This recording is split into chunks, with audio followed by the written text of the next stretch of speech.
As she obsessively plugs her jam-peddling online bric-a-brac site as ever, Meghan informs us that this tawdry moneymaker is an extension of my essence. 57th. Around the world, critics were united in their contempt, all of them just as caustic as they were about her pound store majesty's nauseating Netflix lifestyle show. Meghan Markle's new podcast was meant to boost her image, but it's being slammed as boring and self-centered. Listeners say she focused more on herself than her guest, and her brand's fruit spread even got mocked.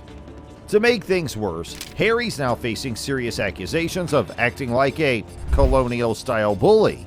With all of this happening at once, people are wondering, are they out of touch or just desperate to stay in the spotlight?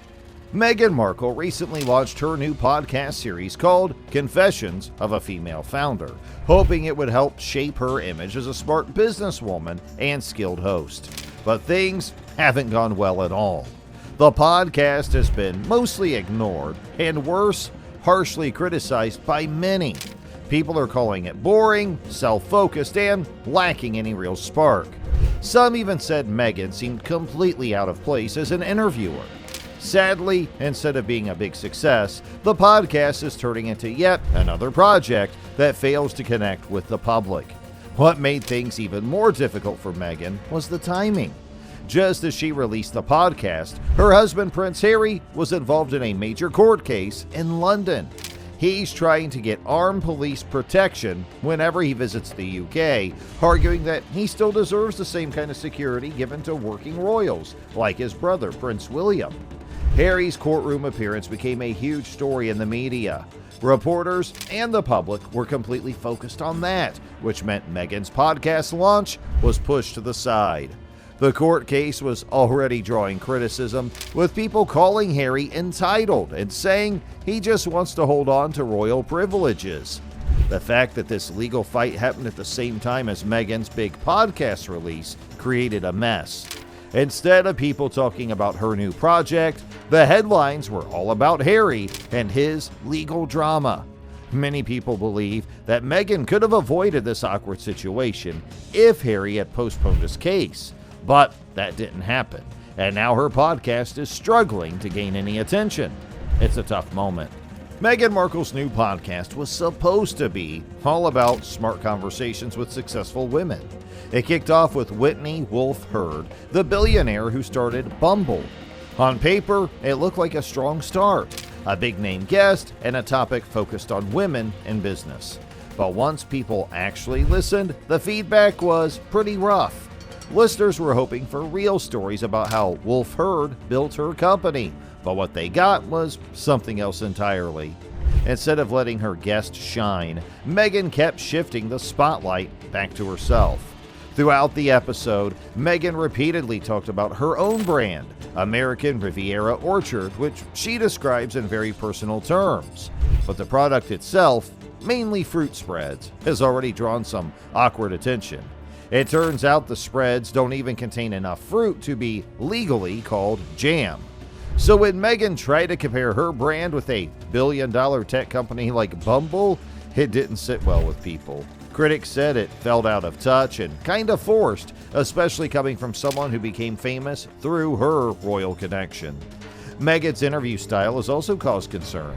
She admitted that she didn't really follow the questions her team prepared and instead tried to keep things casual. But that approach backfired. Listeners described the episode as shallow and lacking focus. One major reviewer said he felt like banging his head against a wall just to get through it. That's how frustrating it was for some people. They were expecting solid advice or inspiration, but all they got were vague stories and a lot of self-talk from Meghan. The podcast chart rankings didn't help either. While it did okay in the US and Canada, it fell flat in other countries, with especially low rankings in Australia and Ireland. That's a strong sign that listeners around the world aren't really buying into Meghan's new role as a business expert. Even a serious topic like pre-eclampsia, which both Meghan and Wolfe Herd spoke about from personal experience, didn't give the episode the emotional weight it needed. Some critics even suggested it felt like a last-minute effort to stir headlines rather than a heartfelt conversation. Meghan Markle and Whitney Wolfe Herd both live in Montecito, California, a very wealthy and quiet place far removed from what most people experience every day. Their conversation on the podcast Confessions of a Female Founder felt more like two rich neighbors chatting about their lives than a real discussion that others could learn from. They exchanged over-the-top compliments and talked about how hard it is to be wealthy mothers, which left many people feeling disconnected and uncomfortable. Some even said it came off as tone-deaf, especially because neither of them seemed aware of how different their lives are from the average listener. Montecito itself was described by critics as a sleepy, exclusive town with sharp racial and economic divides. Basically, the perfect place for a conversation that many felt was out of touch. What made it worse was how Meghan tried to compare her own lifestyle brand, American Riviera Orchard, to Wolfe Herd's billion-dollar dating app, Bumble. While Bumble is a global success and has helped millions of people, Meghan's brand is mostly known for its fruit spreads, which have been joked about for not even meeting the legal standards to be called jam. This comparison didn't sit well with many listeners, who saw it as another example of Meghan trying to insert herself into conversations where she doesn't quite fit. Critics pointed out that her business efforts seem to rely more on her fame. Fame she gained largely through marrying Prince Harry than on anything she's actually built from the ground up. While Meghan's podcast stirred up criticism, Prince Harry was back in the spotlight for another reason: his ongoing legal battle in the UK. He's fighting for the right to receive automatic armed police protection when he visits, something that senior royals like Prince William get by default. Harry says this is about keeping his family safe and has brought up the tragic death of his mother, Princess Diana, as part of his argument. But some commentators believe there's more to it. They say this is less about protection and more about status, Harry wanting the same recognition and perks as his brother. One critic even mentioned that someone who doesn't care about status wouldn't write a book titled Spare, referring to the memoir where Harry opened up about always feeling like he came in second to William. The lawsuit has also drawn criticism because of how expensive it is, reportedly costing millions so far, with many saying Harry doesn't seem to understand what really matters. He didn't need to be there in person, but still made the 5,000-mile trip from California to London. Some think he was hoping the media would cover his visit or that he'd get a chance to see his father, King Charles. But Charles wasn't around. He and Queen Camilla were away on a state visit to Italy. This timing made people wonder if Charles planned his trip to avoid a face-to-face meeting with Harry. Sources have said the king is tired of dealing with Harry's complaints and is no longer willing to drop everything for him. Charles had just come off cancer treatment, and while he could have seen Harry if the visit had been timed differently, it seems the king had other priorities. This ongoing tension shows just how much things have changed between Harry, Meghan, and the rest of the royal family. Their legal fights, emotional interviews, and public complaints keep grabbing attention, but many people who once supported them are starting to feel worn out. Instead of focusing on meaningful work, their efforts often come across as efforts to stay in the spotlight. And with each new move, whether it's a podcast, a court case, or another tell-all, the gap between them and the public seems to grow wider. Things seem to be going from bad to worse for Prince Harry and Meghan Markle. Just when they were already under fire for their podcast and legal issues, a new and very serious accusation made headlines. Dr. Sophie Chandelora, who leads a charity organization, has come forward accusing Harry of acting like a colonial-style racist bully. She says he spoke to her in a way that felt extremely disrespectful and outdated, like he was looking down on her, as if he was still part of an old empire. This kind of behavior, if true, is a huge problem, especially because both Harry and Meghan have been very public about their support for equality and social justice.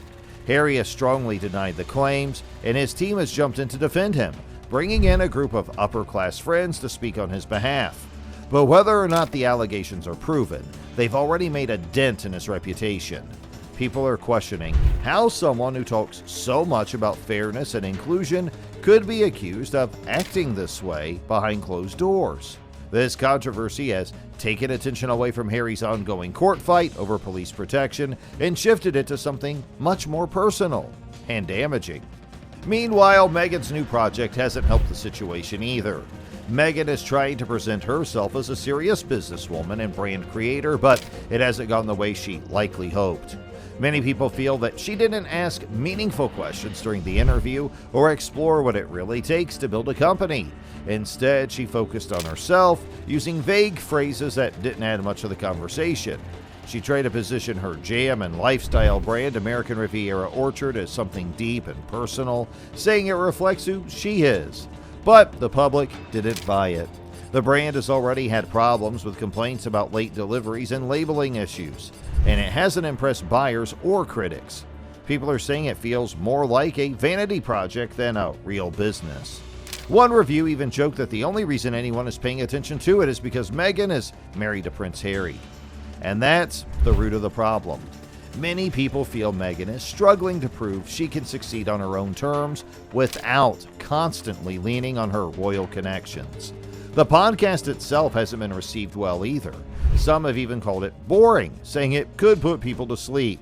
While that might sound funny at first, it actually points to a bigger issue. Meghan struggled to connect with listeners. People don't just want to hear a celebrity talk. They want to feel understood, inspired, or at least interested. Critics feel that Meghan's voice, tone, and message fall flat, and that she isn't offering anything new or useful. As for Harry, his legal case in the UK continues to stir debate. He's fighting for automatic armed police protection when visiting Britain, something only full-time working royals usually get. The British government says that since Harry stepped back from royal duties, he no longer qualifies for this kind of protection. Harry argues that his safety is at risk, especially with the high level of public attention he receives. But others say this case isn't really about safety, it's about status. They believe Harry wants the same privileges his brother, Prince William, gets, even though their roles are now very different. The court case is also incredibly expensive, and critics are questioning whether it's worth all the time, energy, and money. Some wonder if Harry's decision to fly all the way from California just to attend the hearing was more about getting attention than about the case itself. He looked tired and stressed in court, sitting among lawyers while reporters took notes on everything. For someone once seen as a beloved prince, the picture now is very different. He seems lost, stuck between wanting to prove something and struggling to let go of the past. Hey, do let us know about your views in the comments section below. And for more such amazing videos, please do subscribe to our channel.